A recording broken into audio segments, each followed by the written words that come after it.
নমস্কার, আমি দেবজানী। তোমাদের সাথে কিছু কথা শেয়ার করতে চাই। কদিন ধরেই ফেসবুক ইনস্টা স্ক্রল করতে করতে মা শ্যামসুন্দরীর ভিডিও দেখি। তখনই মনে মনে ভেবেছিলাম মায়ের কাছে যাব। মা না টানলে তো যেতে পারবো না। আজ আমার জন্মদিন, আজকে আমার বরের সাথে দেখছো তোমরা যাচ্ছি মা শ্যামসুন্দরীর কাছে। ঠিকানাটা হলো ক্যালকাটা হোমিওপ্যাথি হসপিটালের ঠিক পিছনের গলিতে। দেখো আমরা রাস্তা দিয়ে যাচ্ছি, এটা পাতিপুকুর পরেই মানিকতলার ঠিক পিছন দিকটাতেই মা শ্যামসুন্দরীর বাড়ি, মন্দিরটা। তো দেখো আমরা পৌঁছে গেছি প্রায়। এই যে সামনে মন্দিরের গলিটা, এটা দিয়ে হাঁটতে হাঁটতে কিছুটা বাঁদিকে মায়ের মন্দিরটা। এখান থেকে মায়ের জন্য পুজো দেওয়ার জন্য যা যা সরঞ্জাম লাগে বিক্রি হচ্ছিলো, সেখান থেকে কিনছিলাম আমরা।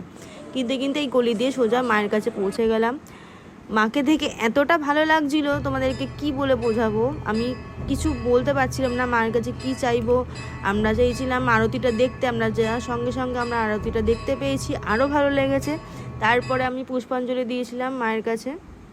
তো তারপরে কি চাইবো কি বলবো, মাকে দেখে পুরো আমি শান্ত হয়ে গেছিলাম। তো ওখানে মা জীবন্ত কালী নামে পরিচিত। তোমরা একবার গেলে বুঝতে পারবে ওখানে কতটা শান্তির জায়গা, কতটা ভালো লাগবে। চেষ্টা করবে সবাই 7টার মধ্যে পৌঁছে যেতে, কারণ সন্ধ্যে 7টার পর থেকে মায়ের আরতি শুরু হয়ে যায়। তারপরেই পুষ্পাঞ্জলি শুরু হয়ে যায়। পুষ্পাঞ্জলি হওয়ার পরেই মায়ের ভোগ বিতরণ শুরু হয়ে যায়। আমরা লাইন দিয়ে ভোগ নিয়েছি। ওখানে বসে খাওয়ার জায়গা আছে, তোমরা চাইলে বসে খেতে পারো, আবার বাড়িতে নিয়েও আসতে পারো। দেখো আমি বারবার মায়ের দিকে তাকাচ্ছি। আসার পথে ইচ্ছা করছিল না মাকে ছেড়ে আসতে, কিন্তু বাড়িতে ফিরতেই হবে।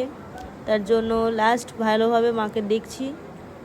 আর তোমরা একবার যাও, তোমাদের মনে যত মনস্কামনা আছে মাকে বলো, আশা করি মা সবার মনস্কামনা পূর্ণ করবে। আর হ্যাঁ, ওখানে সবার ব্যবহার খুব ভালো। যে পুজো দিচ্ছিল তার ব্যবহার, যারা ভোগ বিতরণ করছো তাদের ব্যবহার, সবার ব্যবহার খুব ভালো। তোমরা একবার মন্দিরে যাও আর সময় মতো যাবে, যাতে মায়ের আরতিটা দেখতে পারো। Tata, bye bye.